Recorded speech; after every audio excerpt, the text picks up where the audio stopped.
Magandang hapon sa inyong lahat. Welcome po sa News Up to Date. Ang topic po natin ngayong araw na ito ay tungkol po sa agribaron. Aalamin natin kung ang agribaron ba ay isa na namang investment scam. Ang agribaron daw ay isang farming simulation game kung saan pwede ka daw mag-invest at kumita ng pera.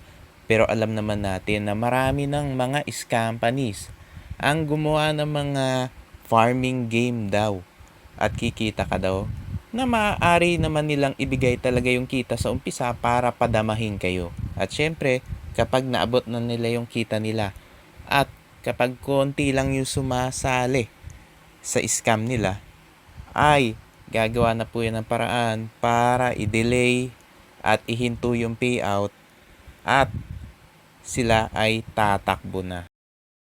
Ngayon daw ang launching date ng agribaron dito sa Pilipinas at walang maipakitang legalities dito sa Pilipinas si agribaron dahil yan po ay isa na namang investment scam. Wala po silang secondary license at ang pinapakita lang nilang mga lisensya nila ay yung lisensya daw nila sa ibang bansa. Pero alam naman natin na marami na pong mga scam companies ang nagpakita ng mga ganong permit at lisensya.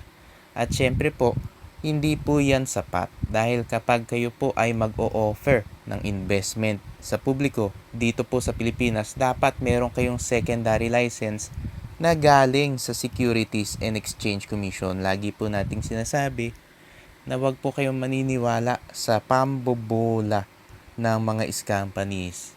Dahil bobolahin kayo niyan para makuha nila ang pera ninyo at syempre kapag naabot na nila yung quota nila ay bigla na lang po yang maglalaho.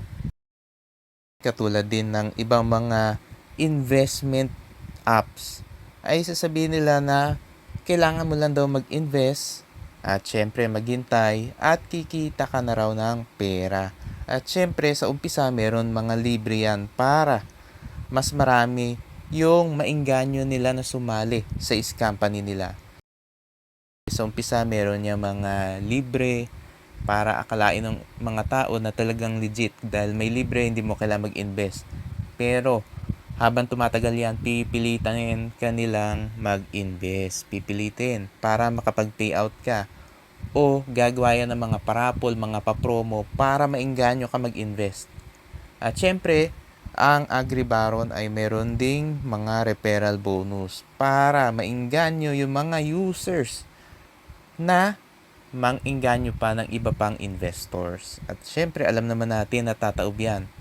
Dahil ang tanging source of income ng agribaron ay yung pay-in ng mga investors. At syempre, kapag wala ng mga pay-in, ay siguradong tataob yan.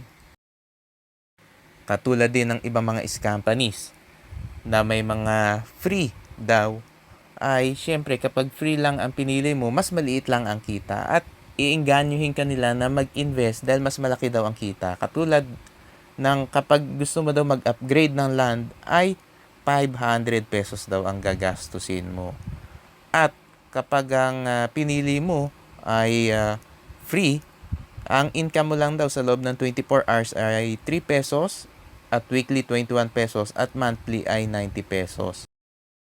Pero kapag ang pinili mo daw ay yung magbabayad ka at kapag bumili ka daw ng manok nila sa puhunan daw na 1,000 pesos, ang kita daw ay 12 pesos and 50 centavos daily.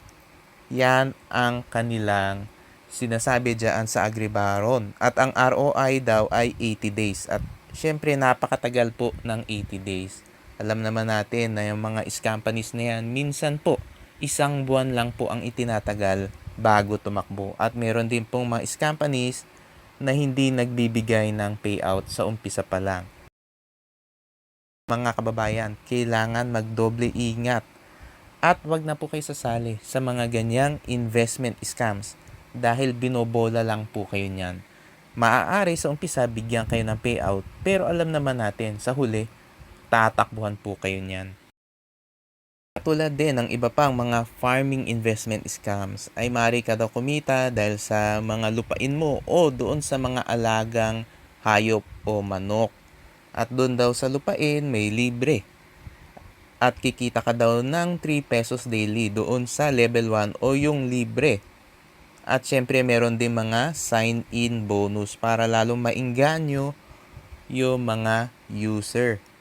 At doon daw sa level 2 ay kailangan mo daw mamuhunan ng 90 Tycoon Coin. Dahil meron silang Tycoon Coin at meron silang Diamonds dyan sa Agribaron. Yun daw level 3 ay 180 Tycoon Coins. At yung level 6 ay 1,800 Tycoon Coins daw. Yan ay talagang pambubudol lang. At syempre akala nung iba na talagang legit yan. Dahil sa umpisa, papadamahin ka at maaring kumita ka. At alam naman natin, lagi ang ending ng mga companies na yan ay tatakbo. Mga kababayan, umiwas na po kayo dyan sa Agribaron. At kung gusto nyo pong mag-invest talaga sa mga legit na kumpanya, i-check nyo po ang website ng Securities and Exchange Commission dahil may listahan po sila doon ng mga kumpanya na nabigyan nila ng secondary license. Mga kababayan, tumigil na po kayo sa paghahanap ng mga ganyang investment scheme. Dahil yan po ay talagang pambubudo lang at scam. Dahil hindi po basta-basta yayaman dahil sa mga ganyang mga investment o yung mga gaming daw. Pero sa totoo ay mga investment scams. Mag-iingat po kayo dahil marami po mga ganyan mga investment scams ngayon na kunwari daw gaming pero kailangan mo lang daw mag-invest para daw kumita ka.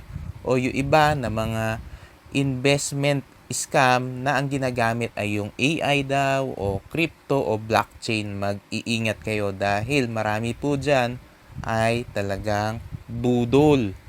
At mga kababayan, kailangan po huwag kayo maniniwala doon sa mga nang-iingganyo sa inyo. Dahil syempre sasabihin nila, legit yan, kikita ka.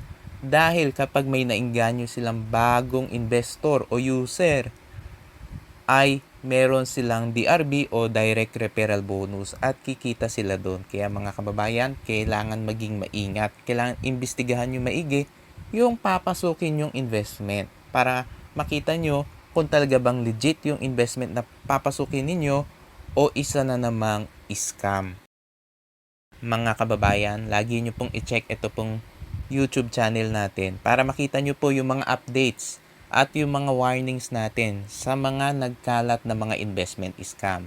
At i-check nyo rin po yung channel ni Shemni Anyol dahil naglalabas din po siya doon ng mga warnings tungkol po sa mga lumalabas na mga investment scam. At i-check nyo na rin po ang website ng Securities and Exchange Commission dahil naglalabas po sila doon ng mga advisories para makapagbigay ng babala sa publiko tungkol sa mga lumalabas na mga investment scams. Dahil marami po ang mga lumalabas na mga investment scams ngayon, kaya kailangan magdoble ingat.